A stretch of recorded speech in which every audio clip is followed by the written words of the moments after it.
옛날 전라도의 한 포구 마을에 장사꾼과 뱃사람들이 모여드는 주막이 있었습니다. 그 주막의 안주인 월양은 30을 갓 넘긴 나이였지만 고운 얼굴과 능청스러운 말솜씨로 손님들의 발길을 붙잡았습니다. 남편은 몇 해 전 바다에서 실종되었고 그 후로 월양은 홀로 주막을 꾸려왔습니다. 밤마다 등불 아래 앉아 술을 따르는 그녀의 손목과 고개를 갸웃하며 웃는 눈매는 많은 사내들의 가슴을 흔들었습니다. 그 중에서도 월양의 마음을 사로잡은 이는 포구의 젊은 뱃사람 도연이었습니다. 25의 도연은 힘이 좋고 말수가 적었지만 눈빛이 깊었습니다. 그는 먼 바다로 나갔다 돌아올 때마다 월양의 주막에 들러 술을 마셨고 두 사람은 눈짓과 짧은 말로 마음을 주고받았습니다. 하지만 도연에게는 이미 혼이 난 아내 연하가 있었습니다. 연하는 마을에서도 손꼽히는 미인이었지만 성격이 곱고 질투심이 강했습니다. 월양은 처음엔 그 사실을 알고도 마음을 거두려 했습니다. 그러나 도연이 먼 바다에서 돌아올 때마다 그녀의 마음은 다시 흔들렸습니다. 그의 손이 술잔을 받을 때 스치는 순간 낮게 깔린 목소리로 잘 있었소라고 묻는 한마디에 월양은 밤마다 잠을 이루지 못했습니다. 그러던 어느 날 포구에 큰 장이 서는 날이었습니다. 도연은 아내 연하와 함께 장에 나왔고 월양은 멀리서 그 모습을 보았습니다. 연하의 팔짱을 낀 도연의 모습에 월양의 가슴 속에 알 수 없는 불씨가 피어올랐습니다. 그 불씨는 질투와 욕망이 뒤섞인 위험한 불이었습니다. 며칠 뒤 도연이 홀로 주막을 찾았습니다. 그날따라 술을 많이 마신 그는 월양에게 바다에서 있었던 일을 이야기했습니다. 큰 파도가 배를 뒤엎을 뻔했소.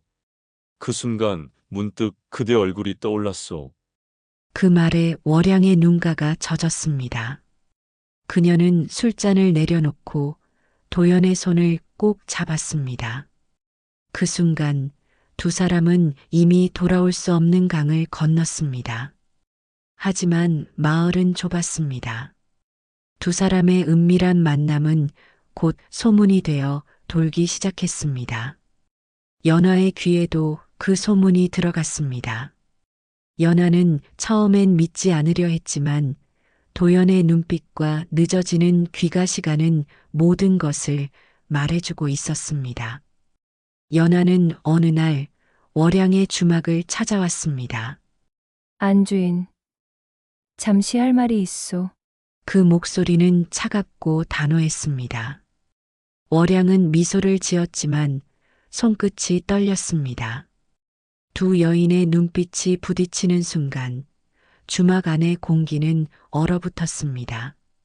연하는 낮게 그러나 또렷하게 말했습니다. 내 남편을 멀리하시오. 아니면 후회하게 될 것이오. 월양은 잠시 침묵하다가 부드럽게 웃으며 대답했습니다. 사람 마음이 어찌 뜻대로 되겠소. 부인께서 더 잘 아실 텐데. 그날 이후 두 여인의 싸움은 보이지 않는 전쟁이 되었습니다.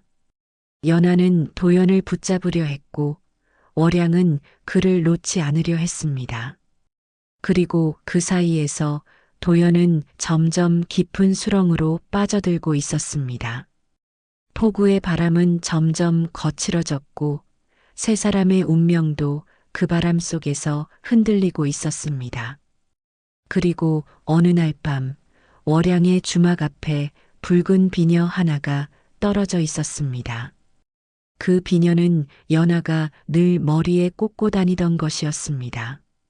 밤새 비녀를 손에 쥔 채 잠을 이루지 못한 월양은 이 비녀가 단순히 떨어진 것이 아니라는 직감을 했습니다.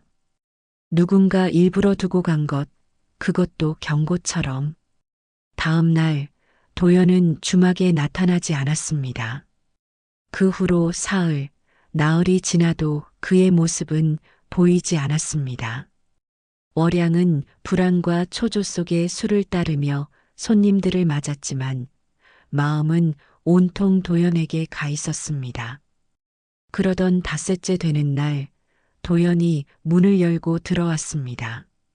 그의 얼굴에는 깊은 피로와 상처가 묻어 있었습니다. 무슨 일이 있었소? 월양의 물음에 도연은 잠시 침묵하다가 낮게 말했습니다. 연아가 모든 걸 알았소.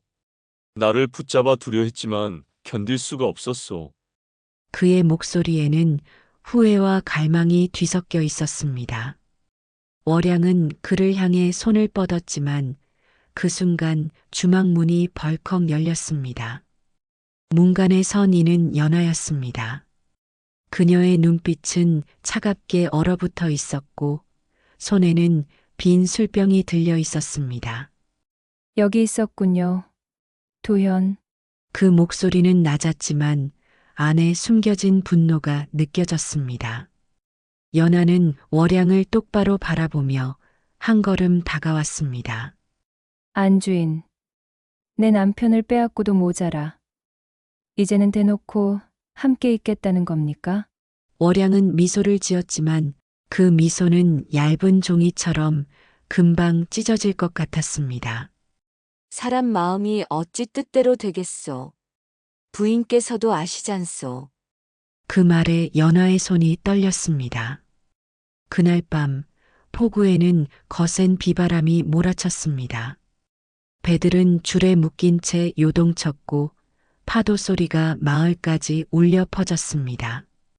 월양은 주막 문을 걸어 잠그고 도연과 함께 술을 마셨습니다.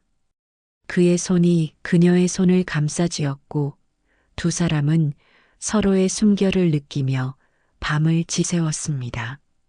하지만 새벽녘 문 밖에서 인기척이 들렸습니다. 월양이 문을 열었을 때 그곳에는 젖은 발자국이 주막 안으로 이어져 있었습니다. 그리고 부엌 한가운데 붉은 비녀가 다시 놓여 있었습니다.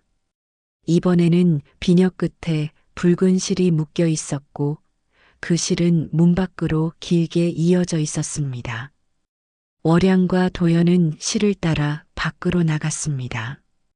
비바람 속에서 실은 골목을 지나 마을 어귀의 오래된 창고로 이어져 있었습니다. 문을 열자 그 안에는 연하가 서 있었습니다. 그녀의 손에는 날이 번뜩이는 부엌칼이 들려 있었습니다. 둘 다 여기서 끝내겠어요. 연하의 목소리는 차분했지만 눈빛은 광기 어린 불꽃을 품고 있었습니다. 도연이 앞으로 나서며 손을 들었습니다. 연아, 제발. 그러나 연하는 그의 말을 끊었습니다. 당신은 이미 내 남편이 아니에요. 그 순간 바람이 문을 세차게 닫아버렸고 창고 안은 어둠에 잠겼습니다.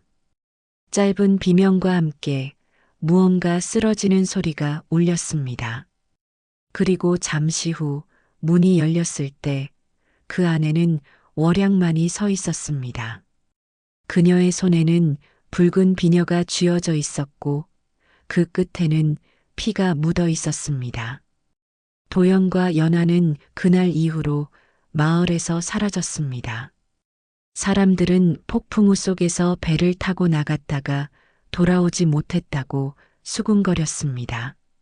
하지만 어떤 이는 달빛이 밝은 밤이면 폭우 끝에서 두 사람의 그림자가 함께 서 있는 것을 보았다고 했습니다. 그리고 그 옆에는 머리에 붉은 비녀를 꽂은 여인의 그림자가 있었다고. 월양은 여전히 주막을 지켰습니다. 그녀의 머리에는 언제나 붉은 비녀가 꽂혀 있었고 손님들이 그 비녀를 칭찬하면 그녀는 부드럽게 웃었습니다. 이건 나를 지켜주는 물건이요. 그러나 그 웃음 뒤에는 아무도 모르는 비밀이 숨어 있었습니다. 사람의 마음은 바람보다 변덕스럽고 불보다 뜨겁습니다. 그리고 그 마음이 얽히면 사랑은 곧 독이 됩니다. 그러니 남의 사랑에 손대지 마시오.